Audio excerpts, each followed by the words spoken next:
কিছুমান ল'ৰাৰ অণ্ডকোষ বা টেষ্টিছটো কেতিয়াবা ফুলি যোৱা দেখা যায়। তাত থকা যিবোৰ ভেইন আছে, ভেইনবোৰ ডাঙৰ ডাঙৰকৈ দেখা দিয়ে বাহিৰৰ পৰা। কেতিয়াবা এটা ছাইডৰ টেষ্টিছটো অকণমান ডাঙৰ হৈ যায়, এটা সৰু হৈ যায়। কেতিয়াবা টেষ্টিছৰ ভিতৰত অকণমান পানী জমা হোৱা নিচিনা দেখা দিয়ে। কেতিয়াবা টেষ্টিছটোত অকণমান বিষ অনুভৱ কৰে আৰু কেতিয়াবা টেষ্টিছটো তলৰ ফালে নামি যাব এনেকুৱা এটা ড্ৰেগিং সেন্সেশ্যন থাকে। এই সমস্যাকেইটা সাধাৰণতে তিনিটা কণ্ডিশ্যনত হ'ব পাৰে। এটা হ'ল হাইড্ৰ'চিল বা টেষ্টিছ বা অণ্ডকোষৰ ভিতৰত যদি পানী বা ফ্লুইড জমা হয়, সেই কণ্ডিশ্যনটোক কোৱা হয় হাইড্ৰ'চিল। আৰু এটা হ'ল অৰ্কাইটিছ, মানে টেষ্টিছটো যদি ফুলি যায় বা ইনফ্লেমেশ্যন হয়। হাইড্ৰ'চিল আৰু অৰ্কাইটিছৰ মাজত আপোনালোকে পাৰ্থক্যটো কেনেকৈ উলিয়াব? যদি এটা ছাইডেদি আপোনালোকে পোহৰ বা টৰ্চ মাৰি দিয়ে, তেনেহ'লে যদি আনটো ছাইডেৰে পোহৰটো পাৰ হৈ যায়, অকণমান ঘোলা ঘোলা দেখে, তেনেহ'লে সেইটো হাইড্ৰ'চিল, মানে ভিতৰত পানী আছে। আৰু যদি পোহৰটো পাৰ হৈ নাযায়, তেনেহ'লে সেইটো অৰ্কাইটিছ। আৰু থাৰ্ড কণ্ডিশ্যনটো হ'ব পাৰে ভেৰিক'চিল। এই ভেৰিক'চিলটো অকণমান ক্ৰিটিকেল হয় বুজিবলৈ, সেইকাৰণে এই ভিডিঅ'টোত মই ডিটেইলছ আলোচনা কৰিম যে ভেৰিক'চিল আচলতে কিয় হয়, কেনেকৈ হয় আৰু ইয়াৰ স্থায়ী সমাধান কি। এই ফটোখনলৈ মন কৰক। ইয়াতে কেইটামান বস্তু আপোনালোকে গোটেই ভিডিঅ'টোতে চাই থাকিব, ভালকৈ মন দি চাব। এই যে ইয়াতে অণ্ডকোষৰ ওপৰত যে এনেকুৱা ব্লু কিছুমান লাইন দেখিছে, এইবোৰক কোৱা হয় পেম্পিনিফৰ্ম প্লেক্সাছ। এইটো যিবোৰ ভেইন থাকে, ভেইন সৰু সৰু ভেইন বহুত কিছুমান একেলগে লগ হৈ এই প্লেক্সাছটো বনায়। ইয়াৰ কাম কি আৰু কেনেকৈ ভেৰিক'চিল হয় সেইটো মই পিছত বুজাই আছোঁ। দ্বিতীয়তে এই ছবিখনলৈ মন কৰক।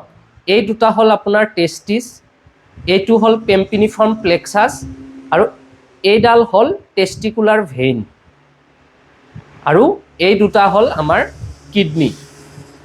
এই ছবি দুখন যদি আপোনালোকে চাইছে, এতিয়া মই বুজালে আপোনালোকে ভালকৈ বুজিব পাৰিব।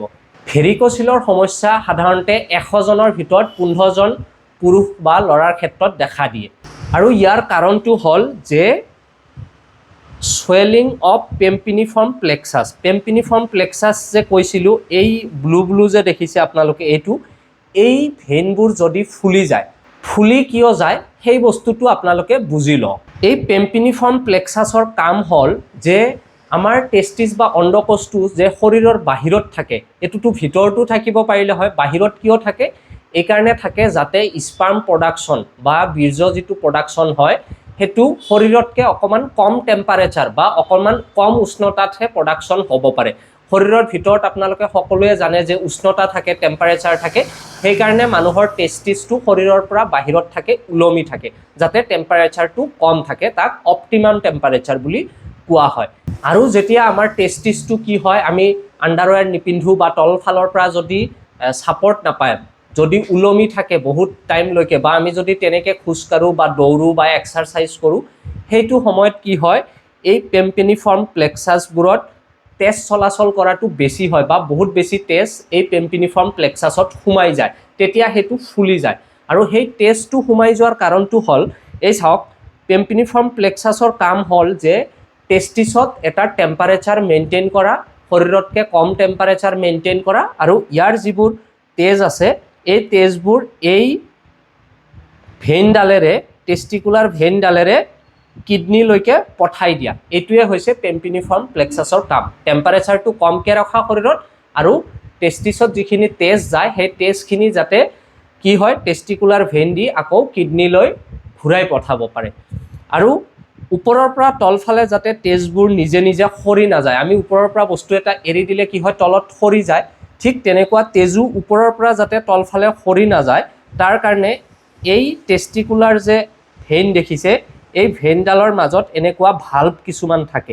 এই ভাল্ভবোৰ আচলতে এনেকুৱা ওপৰৰ ফালে থাকিব লাগে, যাতে ওপৰৰ পৰা যেতিয়া তেজ আহিবলৈ, সেই ভাল্ভবোৰে যাতে অকণমান বাধা দি কেনে তেজৰ চলাচলটো তলৰ ফালে অকণমান কম কৰিব পাৰে বা নিয়ন্ত্ৰণ কৰিব পাৰে। কিন্তু এই ভাল্ভবোৰ যেতিয়া বেয়া হৈ ভাল্ভবোৰ তলফালে নামি যায়, এনেকৈ তলফালে নামি যায়, তেতিয়া কি হয়, ওপৰৰ পৰা সৰাসৰি তেজবোৰ তলৰ ফালে ডাইৰেক্টলি নামি আহে। ই ৰেজিষ্টেঞ্চ প্ৰভাইড কৰিব নোৱাৰে বা ভাল্ভবোৰে বাধা দিব নোৱাৰে, যাৰ ফলত তেজৰ তলৰ ফালে চলাচলটো কি হয়, বেছি হয়। কাৰণটো কি হয়, টেষ্টিকুলাৰ ভেইনত যিবোৰ ভাল্ভ থাকে, সেই ভাল্ভবোৰ বেয়া হোৱাৰ ফলত টেষ্টিছৰ ফালে বা তলৰ ফালে পেম্পিনিফৰ্ম প্লেক্সাছৰ ফালে বেছিকৈ নামি আহে, যাৰ ফলত পেম্পিনিফৰ্ম প্লেক্সাছত তেজ বহুত জমা হৈ কিনে সেইটো ফুলি যায় আৰু ভেৰিক'চিল নামৰ বেমাৰটো হয়। ভেৰিক'চিল হ'লে আৰু কেনেকুৱা ধৰণৰ সমস্যা হ'ব পাৰে? টেষ্টিকুলাৰ এট্ৰফি, অণ্ডকোষটো সৰু হৈ যাব পাৰে। আপোনালোকে ভিডিঅ'টো পজ কৰি এইখিনি পঢ়ি চাব পাৰে। মই কোৱা কথাখিনিয়ে মই ইয়াত লিখি দিছোঁ, আপোনালোকে নিজেও ইচ্ছা কৰিলে পঢ়ি চাব পাৰে। আশা কৰোঁ আপোনালোকে কেনেকৈ ভেৰিক'চিল হয় সেইটো বুজি পাইছে। এতিয়া হ'ল যে ভেৰিক'চিল হ'লে আপোনালোকে কেনেকৈ গম পাব? আপোনালোকৰ টেষ্টিছটো বা অণ্ডকোষটো যদি তলৰ ফালে নামি অহা যেন এটা অনুভৱ হয়, যদি কেতিয়াবা বিষায়, আৰু সাধাৰণতে এইটো বাওঁ ছাইডৰ অণ্ডকোষত বেছিকৈ দেখা দিয়ে ভেৰিক'চিলৰ সমস্যাটো। তাৰপিছত যদি ইনফাৰ্টিলিটি হয়, আপোনালোকে যদি ল'ৰা ছোৱালী জন্ম দিব পৰা ক্ষমতাটো কমি যায় বা নাইকিয়া হৈ যায়, স্পাৰ্ম কাউণ্টটো যদি কমি যায়, হেল্ডি স্পাৰ্ম যদি শৰীৰত কমি যায়, তেনেহ'লেও আপোনালোকে ভাবিব পাৰে যে ভেৰিক'চিল হৈছে। কাৰণ কি হয়, ভেৰিক'চিল হ'লে টেষ্টিছৰ টেম্পাৰেচাৰটো লাহে লাহে বাঢ়ি যায়। কাৰণ কি হয়, পেম্পিনিফৰ্ম প্লেক্সাছবোৰ ফুলি যোৱাৰ ফলত ওচৰত যিবোৰ টেষ্টিকুলাৰ আৰ্টাৰী আছে তাৰ টেম্পাৰেচাৰটো নিজে শুহি ল'ব নোৱাৰে বা এবজৰ্ব কৰি ল'ব নোৱাৰে, যাৰ ফলত টেষ্টিকলৰ টেম্পাৰেচাৰটো বহুত বাঢ়ি যায় আৰু স্পাৰ্ম প্ৰডাকশ্যনটো কমকৈ হয়। চ' এইখিনি আছিলে ভেৰিক'চিলৰ বিষয়। এতিয়া আপোনালোকৰ যদি ভেৰিক'চিল, হাইড্ৰ'চিল বা আপোনালোকৰ যদি অৰ্কাইটিছ হৈছে, তেনেহ'লে আপোনালোকে কি টেষ্ট কৰিব লাগিব? ইয়াৰ কাৰণে আপোনালোকে সাধাৰণ ছ'ন'গ্ৰাফি এখন কৰিব পাৰে বা ডক্টৰক দেখালে ডক্টৰে চায়ো সেইটো প্ৰগন'চিছ কৰিব পাৰে। আপোনালোকৰো যদি এনেকুৱা ধৰণৰ সমস্যা হৈছে, তেনেহ'লে আপোনালোকে হোমিঅ'পেথিৰ সহায়ত এইটো ঠিক কৰিব পাৰে। হোমিঅ'পেথিৰ ছাকচেছ ৰেট এই তিনিটা বেমাৰত প্ৰায় 80%, মানে 10টা পেচেণ্টৰ ভিতৰত 8টা পেচেণ্টে হোমিঅ'পেথিক ঔষধৰ দ্বাৰাই ঠিক কৰিব পৰা যায়। আপোনালোকৰ এনেকুৱা সমস্যা থাকিলে মোৰ নম্বৰত যোগাযোগ কৰি মোৰ চেম্বাৰত আহি ইয়াৰ কাৰণে চিকিৎসা ল'ব পাৰে। আপোনালোকে ফোন কৰোঁতে সদায় ৰাতিপুৱা 10টা বজাৰ পৰা গধূলি 8টা বজালৈকে এই সময়টোৰ ভিতৰতে মোক কল কৰিব।